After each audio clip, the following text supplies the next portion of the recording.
মাত্ৰ 10 মিনিটত শংকৰদেৱ গুৰুজনাক জানো আহক।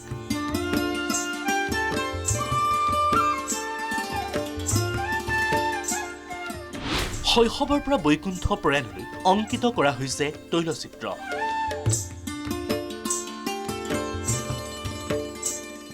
এজন অসমীয়া ভাস্কৰ্য শিল্পী, যোৰহাটৰ অৱসৰী কৃষি বিজ্ঞানী doctor Ranjit Kumar Barua.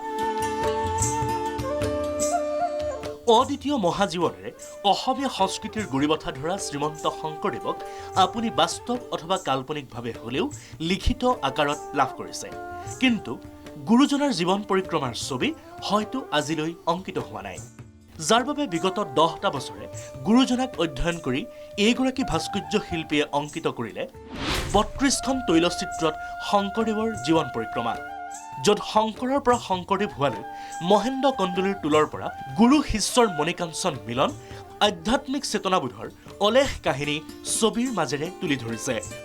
বিশালাকাৰ oil painting কৰি যুগ যুগলৈ এই সমল পৰিব্যাপ্ত কৰিছে এইগৰাকী শিল্পীয়ে। শংকৰদেৱৰ জীৱন পৰিক্ৰমাৰ ওপৰত আমি অসমত এতিয়ালৈকে এনেকৈ ল'ৰালি কালৰ পৰা বৈকুণ্ঠ প্ৰয়াণলৈকে লিখাখিনিহে পাইছোঁ, চিত্ৰ আকাৰত পোৱা নাই। এইবোৰ চব তৈলচিত্ৰ, অজৰম, কোনোদিন একো নহয়, ধুবও পাৰি, জুইয়ে পুৰিলেহে নষ্ট হ'ব। আৰু মোৰ লক্ষ্য যাতে কিতাপ পত্ৰ পঢ়ি বহুত সময় গৈ থকাতকৈ 10 মিনিটৰ ভিতৰতে শংকৰদেৱৰ যিটো দিব্য পুৰুষ বুলি ভাবোঁ, অৱতাৰী পুৰুষ বুলি ভাবোঁ, মই সেইটো ভাৱৰ ওপৰত গুৰুত্ব দিহে এই চিত্ৰখিনিৰ বিষয়খিনি নিৰ্বাচন কৰিছোঁ, য'ত একোটা একোটা টাৰ্ণিং পইণ্ট আছে বুলি ভাবোঁ। ইয়াৰে 17খন তৈলচিত্ৰ শ্ৰীমন্ত শংকৰদেৱ কলাক্ষেত্ৰত প্ৰদৰ্শনৰ ব্যৱস্থা কৰিছে।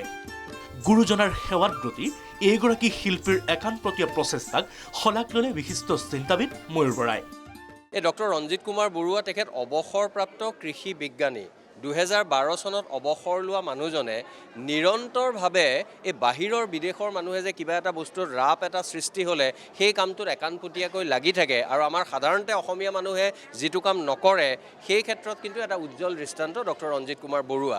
এই যে মহাপুৰুষ শংকৰদেৱৰ জীৱনৰ, তেওঁৰ মানে যিটো অসামান্য মহাজীৱন আৰু অদ্বিতীয় যি মহাপ্ৰতিভা, সেই তাৰ চানেকি দৃষ্টান্ত তেখেতৰ কল্পনা শক্তিৰ মাজেৰে, তেখেতৰ সৃষ্টিকৰ্মৰ মাজেৰে ইমান ধুনীয়াকৈ জ্যোতিষ্মান বা সমুজ্জ্বল হৈ উঠিছে। এইখিনি দেখিলেও তেওঁ যদি মানুহজন শাক্তও হয়, তেওঁ যদি ইছলাম ধৰ্মাৱলম্বীও হয়, আৰু তেওঁ যদি নাস্তিকো হয়, তেওঁৰ মনলৈও কিন্তু এটা যোগাত্মক ভাৱ আহিব। কিন্তু অসমীয়া জাতিক জ্যোতিষ্মান কৰি যোৱা গুৰুজনাৰ জীৱনশৈলীৰে অংকিত কৰা এই সৃষ্টিৰাজিলৈ তিলমানো সঁহাৰি নাই চৰকাৰৰ। লক্ষ লক্ষ গাঁঠিৰ ধন ভাঙি নিজা প্ৰচেষ্টাৰে গুৰুজনাক তুলি ধৰিছে ছবিত।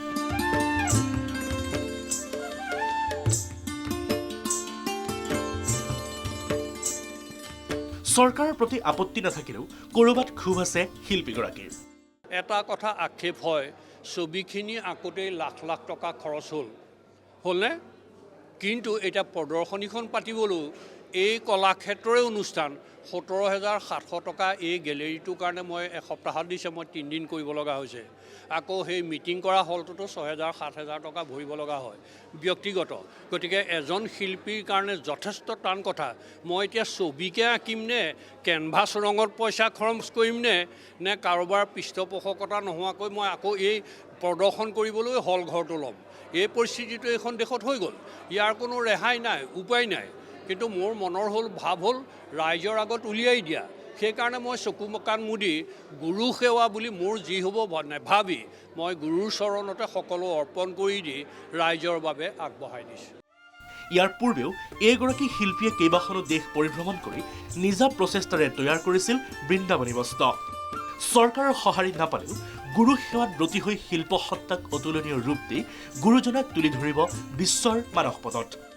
ভিডিঅ' জাৰ্নেলিষ্ট ৰবি ঠাকুৰীয়াৰ সৈতে দেৱজিৎ নন্দনৰ ৰিপৰ্ট, প্ৰাগ নিউজ।